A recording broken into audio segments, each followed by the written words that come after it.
Hi guys, welcome back to my channel. So today I am going to be talking about my 2-month update with the Nutritionist and my first Christmas party with alcohol. So if you're interested in hearing about how it went, stick around.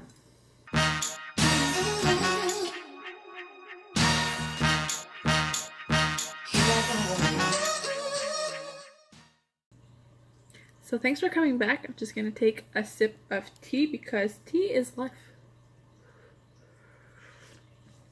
If you guys love tea, just like below, because I don't know if it's British upbringing or just the way I was brought up, but tea has always been a big part of my life, and I find since the operation I've been drinking a lot of tea. It makes a change from trying to drink water or trying to drink Gatorade. I'm so sick of drinking Gatorade. And it just helps me get my liquids in, and at the same time it's like a soothing, comforting, just a homey feeling to drink tea. So that's not at all what this video is about. This video is about my 2-month nutritionist update and my first Christmas party. Well, not my first Christmas party, but the Christmas party that I had with work, which involved alcohol. And I'm just going to tell you a little bit about how it went. There was also a meal, so how I dealt with it. And yeah, so to start off with, I am down 45 pounds from pre-op. So right before I started the liquid diet for the operation. Since that point, I am down 45 pounds, which, yay, but at the same time, it would be nice to be down more. And that's something that I said to the nutritionist, and she said that it's only been, I think, not even 2 months, it's been a month and a half. So she said if it would have been more, then at that point, I would be down muscle mass, and the point is not to lose the muscle mass, just to lose the fat. So she says, take your time, it's gonna be okay. It's okay that you only lost 45 pounds. But, you know, after all the suffering you go through, you just want to be like, more, give me, like, go away. So, yeah. So, my nutritionist meeting, when I went and spoke with her, I'd been telling her that lately I've been feeling really tired, lacking energy, and I've been sleeping well, but I always seem to be missing that little oomph that I had before. And so we went over my meal plan and what I had been eating, and basically what she figured out from going over everything that I've been eating is that usually, so right now my breakfast is half of a whole wheat English muffin, which before, forget about whole wheat, I think it's disgusting. But I've kind of forced myself to buy whole wheat, and I find that the taste is not so bad. So that's what I'm having. I'm having a half an English muffin, and I've gotten partially skimmed milk mozzarella cheese in a block. So what I do is I cut about, I would say it's usually about the width of my thumb, so about an inch, maybe. I have no idea if that's an inch or not. And what I do is I cut it into little pieces and I put it on my English muffin, and that's what I eat. And to bring any kind of supplements, so if I'm looking for extra protein, I found this mark. It's called Let's Go, but it's written lait, so milk in French. So it's milk on the go or something in English. Sport version. So there's 26 grams of protein in that one milkshake. So that really helps me out to go and get my 60 grams of protein that I need to be drinking a day or consuming a day. And my lunch is usually left over supper from the night before. Or I found these little cute salads or tuna and cracker combos that are really a snack for some people, but like for me it's an entire meal. And I would say that just eating that is enough for a lunch. And usually they have a lot of protein in them. So I know that there's one, it's cracker form. You get like 6 tiny crackers, and an already mixed up tuna solution kind of. So the one that has the most, I think, is 17 grams of protein, and the flavors in the tuna is lemon and pepper. So it's still pretty good, but it goes and gets all those extra proteins. So for a little snack, which is like a meal for me, it's completely perfect of what I need to be getting. And for supper, again, I'll eat, most of the time it's some kind of meat and some kind of vegetable. But the problem is that she said the reason I'm getting tired, is that most of the time I'm not eating any kind of carbs. And she says what I'm lacking in the carbs is the sugar, and the carbs and the sugar is what gives you energy. And I kind of went, that makes sense. So now I just need to pay attention to actually eat my starch with my food. So a potato or rice or something. And if I don't want to eat that, then to follow my meal with a fruit, because then I'll go and get some of the natural sugars out of the fruit. And she said that that should help. So besides that, I had asked her if she thought that it was a good idea to drink, because I was going to my Christmas party and I knew that there was going to be alcohol, but I wanted to check with her first to make sure that there would be no problems with my stomach if I were to decide to drink something. She said there would be no problems, and she explained to me the reason that people say that they get drunk quicker off of the alcohol is that it's almost the same sensation as if from before, when you hadn't eaten all day and you decided to have a drink. Right away your body absorbs the alcohol because you have no other food in your stomach, and that makes you feel drunker faster because your stomach has absorbed it quicker. And because we don't eat hardly anything, it's almost as if our stomach is always in that state of being hungry. So when you drink the alcohol, it makes your body absorb it faster, but it still stays in your bloodstream the same amount of time. So it's just really, it hits you quicker than anything else. So I was like, okay. So I wanted to try that out for the Christmas party. For the supper, what it was a huge plate. And I mean, like, even from before, I don't think I would have been able to eat it. And it was, I had two options. One was a meat, like a pork shoulder or something along that, some kind of pork in a wine sauce with mashed potatoes and vegetables. And the other choice was salmon with rice and vegetables. And I don't like anything in wine sauce, so I thought I'd go for the salmon. And I figured that the salmon might be easier to digest in my evening as well. So I took the salmon, and the plate, like I said, was huge. I had a long piece of salmon. It must have been like this long and this thick. And I ate about half of that, and the vegetables were beans. So I had a couple of beans, and the rice was undercooked, and I can't stand undercooked rice. So I ate it to try it, but I didn't eat any of the rice. And they took the plate away, and there was a dessert, which I was like, I haven't had dessert in 2 months, so I'm going to try it. It was a long slice of cake, layers. So it was chocolate and some kind of reddish cream, probably like a cherry cream and chocolate. Not like a Black Forest cake, but I would say close, but anyways, not really. And I took one bite just to taste it, and then I left the rest there because I wasn't going to eat a whole piece of cake. And so I thought that my meal choices were fine, and there was tables of candy, and I just avoided the candy.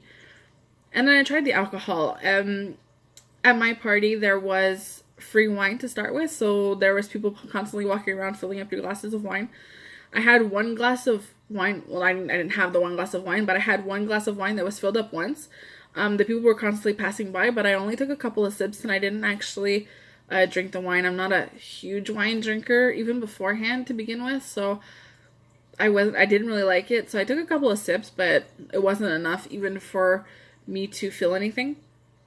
But after that, I went and got a Bloody Caesar. So the Bloody Caesar is made with vodka, and I drank almost the whole glass. I didn't feel shit. I was so disappointed. I felt absolutely nothing.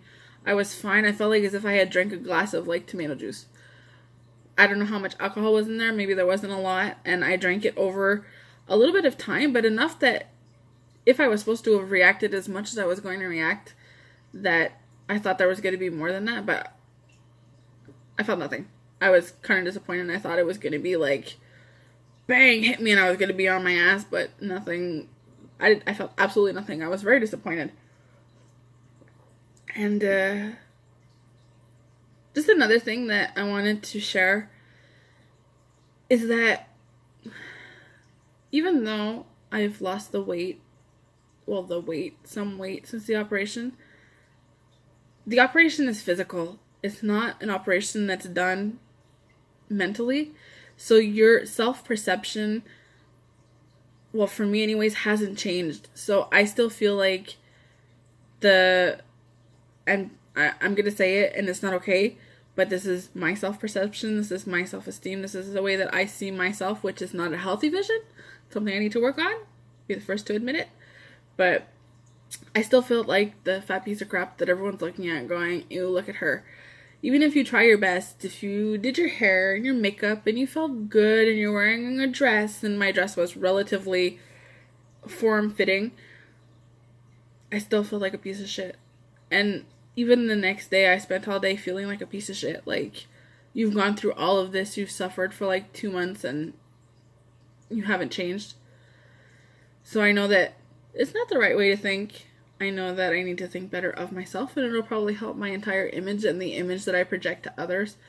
But it's like you still get those hard days where, yes, you made this decision, this huge decision, and you've gone through all of these things just to make you have a healthier life and a better life, and even to make you feel maybe happier for some people.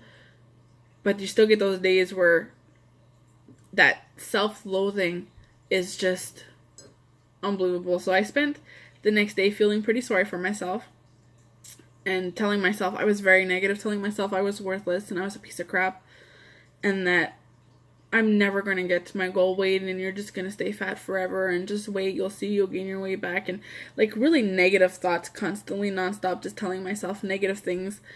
And it's kind of like, snap out of it. So I spent the day feeling sorry for myself, which is a day lost feeling sorry for yourself.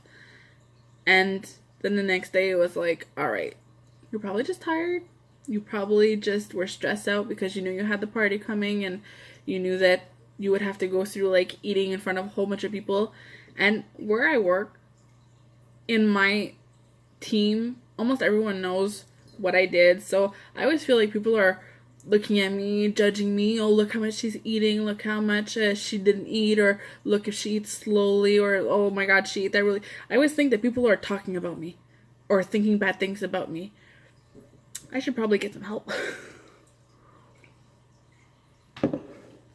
Something I need to work on. As much as I'm working on something physically, I need to work on the mental as well.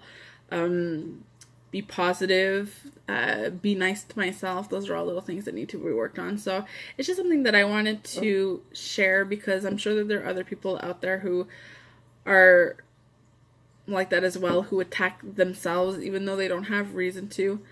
And slowly, one day by day, we'll get through it. There are worse days, there are better days, and we just got to push the bad days aside and get up and keep going with the next day, and tell ourselves that we can do it and that there's no reason to be mean to yourself.